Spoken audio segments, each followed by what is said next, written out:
Bem-vindo à 11ª conferência deste curso de autoconhecimento.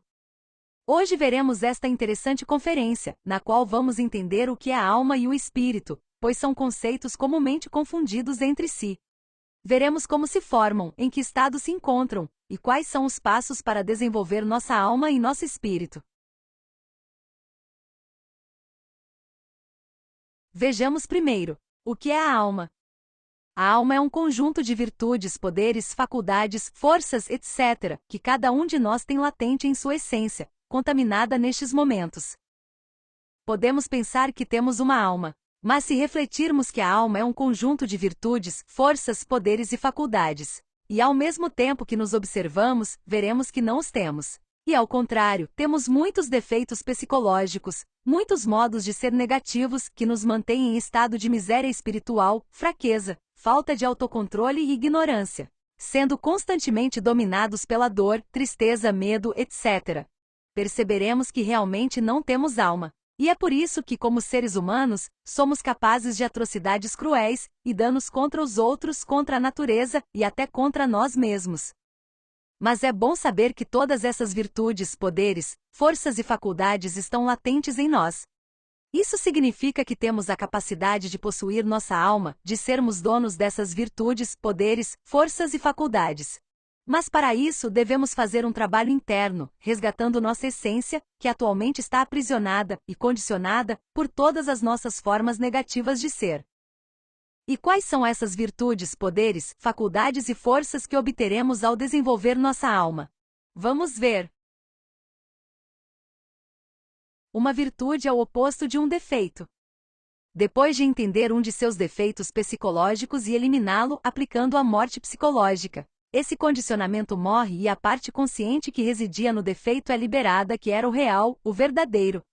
Consequentemente, não é mais um defeito psicológico que o sujeitou, escravizou e condicionou a pensar, sentir, falar e agir de forma incorreta, em detrimento dos outros e de si mesmo. Agora se torna uma virtude consciente que verdadeiramente compreende, serve e ama os outros como a si mesmo.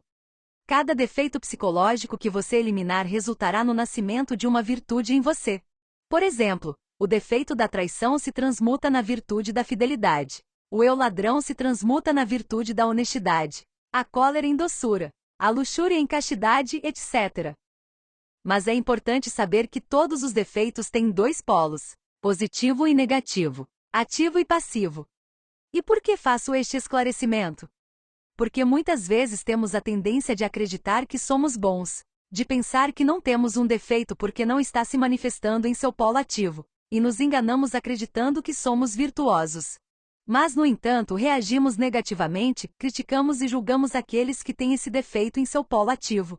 E isso ocorre porque temos esse mesmo defeito em nós, mas o reprimimos, e ele se manifesta a partir de sua outra polaridade como antipatia e desprezo pelo defeito. Daí a importância de observar os defeitos em ambos os polos, compreendê-los e eliminá-los, para resgatar as verdadeiras virtudes da alma. Agora vamos falar sobre os poderes. À medida que a Kundalini sobe em nossa medula espinhal, criando cada um de nossos corpos internos, começamos a receber poderes. Quando o corpo físico solar é criado, recebemos o poder de governar os gnomos e os pigmeus, que são os elementais da Terra. Quando o corpo vital solar é criado, recebemos o poder de governar as ondinas e nereidas da água. Quando o corpo astral solar é criado, podemos viajar em corpo astral para qualquer lugar ou estrela, penetrar na quinta dimensão quando quisermos e também receber o poder de governar as salamandras de fogo. Quando criamos o corpo mental solar, podemos entrar no mundo mental sempre que necessário, entrar em contato com os silfos e sílfides do ar e receber toda a sua sabedoria. E recebemos o poder de governar toda a natureza quando o corpo da vontade solar é criado, o que nos permite criar até a nós mesmos. Agora vamos ver as faculdades. Com o desenvolvimento de nossa alma, desenvolveremos também faculdades, à medida que desenvolvemos nossos sentidos internos ou chakras. Porque em cada uma das iniciações nos são concedidas faculdades que estão latentes em todos os seres, mas eles não sabem como manejá-las. Essas faculdades são clarividência, clareaudiência, polividência, audição mágica, pressentimento, telepatia, telemetria, intuição, a faculdade de se comunicar com os elementais da natureza, etc. É importante saber que neste momento estamos num estado degenerado e caído, com múltiplos defeitos psicológicos que controlam constantemente a nossa psicologia, porque aprisionam a nossa consciência. Portanto, buscar o desenvolvimento dessas faculdades, sem antes ter feito um trabalho de liberação e desenvolvimento de nossa consciência, nos levaria a desenvolver essas faculdades de forma negativa, pois seriam nossos diferentes defeitos psicológicos que as utilizariam, levando-nos a cometer muitos erros. Por isso deve ser nosso próprio ser interior, que à medida que avançamos na eliminação de nossos defeitos e na criação de nossos corpos internos, nos dá o manejo de cada uma dessas faculdades que se desenvolverá em nós. E à medida que desenvolvemos nossa alma, também desenvolveremos muitas forças, pois conforme ocorre o desenvolvimento psíquico, todas essas forças se integram em torno de nosso ser, e seremos capazes de fazer coisas que nem mesmo 1000 homens juntos fariam. Obteremos força física, vitalidade, força no verbo, etc. Quando uma pessoa com força no verbo fala, ela pode atingir diretamente a consciência dos outros. E também desenvolveremos a força de vontade. Dentro de nós reside uma força relativamente grande, mas dela abusamos constantemente, principalmente pelo defeito da raiva que nos torna fracos. E como ia dizendo, tudo isso vai se desenvolvendo e se integrando em nós, à medida que desenvolvemos ou fabricamos nossa alma. Vejamos agora como a alma é fabricada.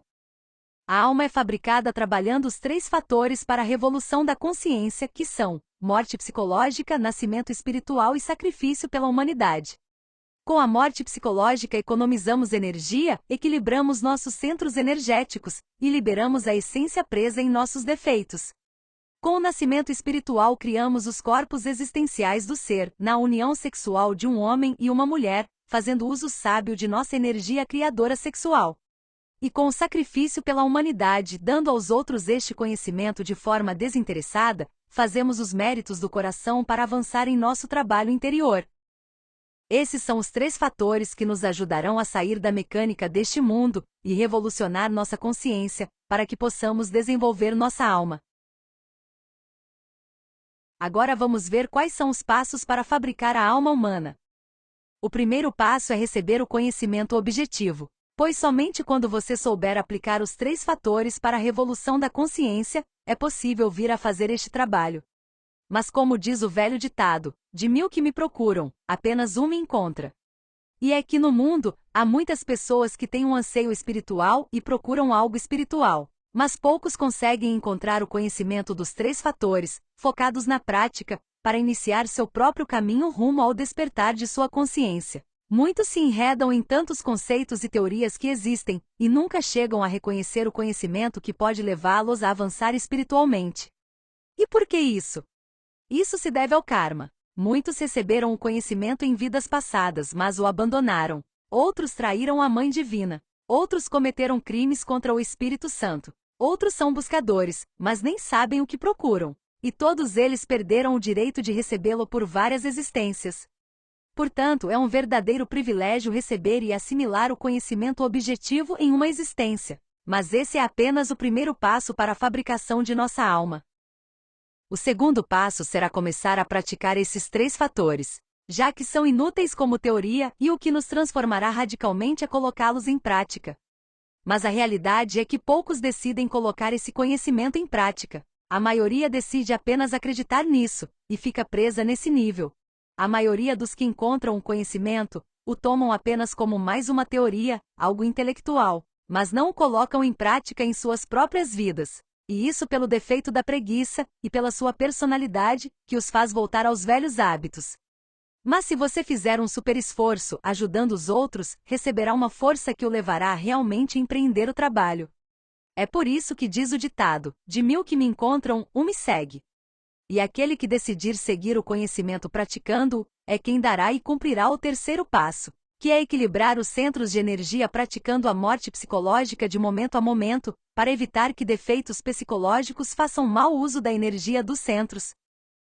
uma vez que você está trabalhando no equilíbrio de seus centros. O quarto passo será ter um parceiro estável, para que você possa iniciar o trabalho de transmutação de sua energia sexual.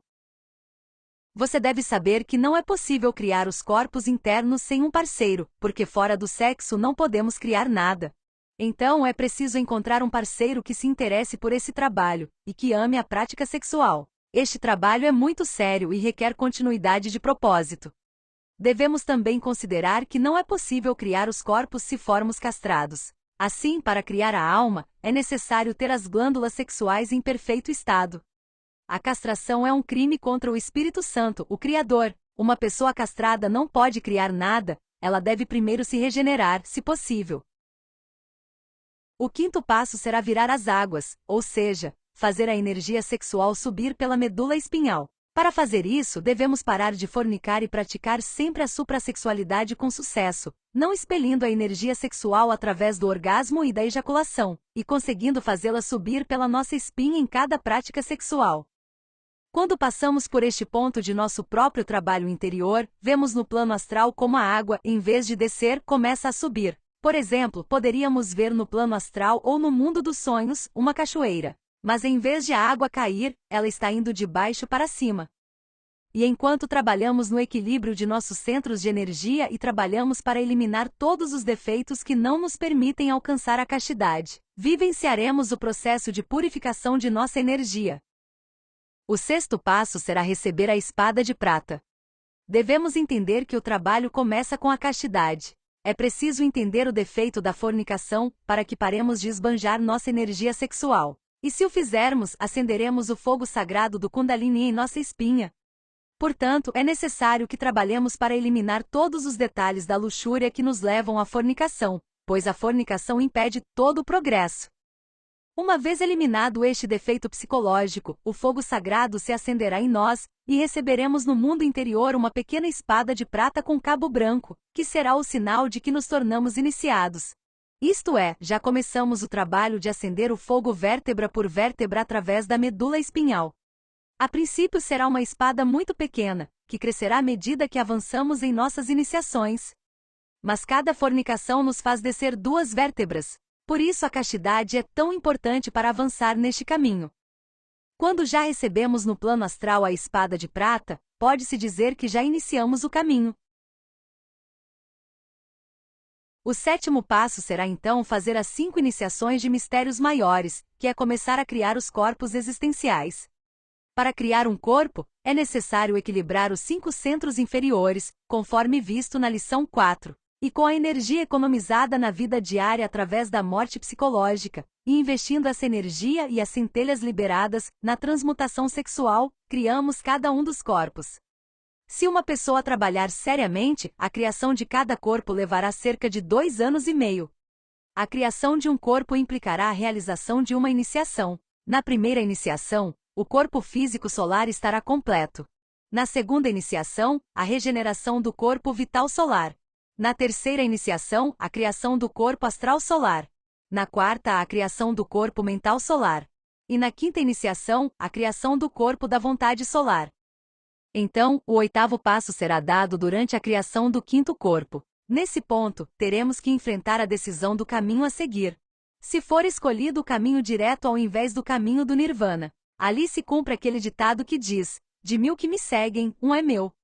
Pois de 1000 iniciados que chegam a esse ponto, 999 escolhem o caminho do Nirvana, abandonando o caminho esotérico e traindo seu pai interior. O caminho direto é o caminho estreito e difícil que leva ao retorno ao seio de nosso Pai Cósmico comum. Quando o caminho direto é escolhido, então o 9º e último passo para o desenvolvimento completo da alma é dado. E é a celebração do matrimônio perfeito, que é a união entre a alma humana constituída pelos 5 primeiros corpos com a alma divina, que são os 2 corpos superiores. Quando terminamos a 5ª iniciação, nos convertemos em verdadeiros homens. Homem verdadeiro é aquele que tem seus 5 corpos inferiores desenvolvidos e em estado solar. Neste momento não somos nada mais do que animais racionais. Nesse momento, se chegarmos a esse ponto, já se pode dizer que temos uma alma humana.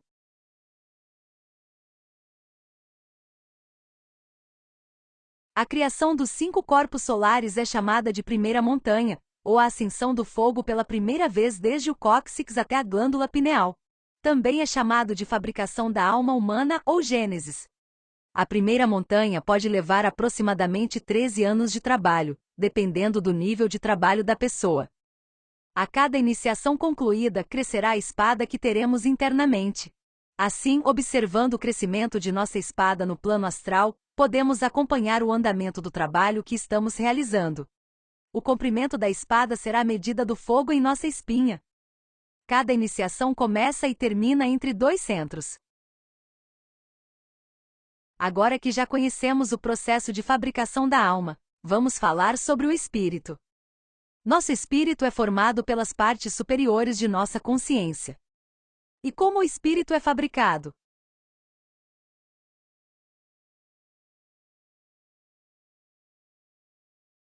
Quando as duas almas, a divina e a humana, se unem no matrimônio perfeito, forma-se a segunda tríade, que é Atman, Buddhi e Manas.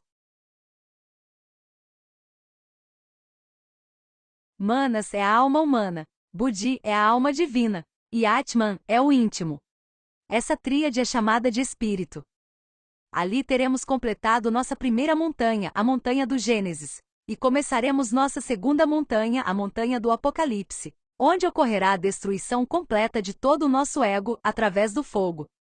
O iniciado que escolheu o caminho direto, recebe 1000 anos com o mesmo corpo físico para fazer a ascensão da segunda montanha, onde se dará o desenvolvimento do espírito. De qualquer forma, a segunda montanha pode ser concluída em 20 anos trabalhando diligentemente.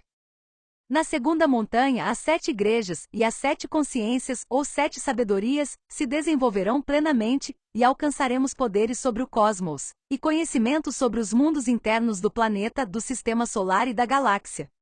Nas conferências da fase B estaremos aprofundando o trabalho nas montanhas da iniciação. E esse foi o tema de hoje. Lembre-se de nos deixar qualquer dúvida que tiver.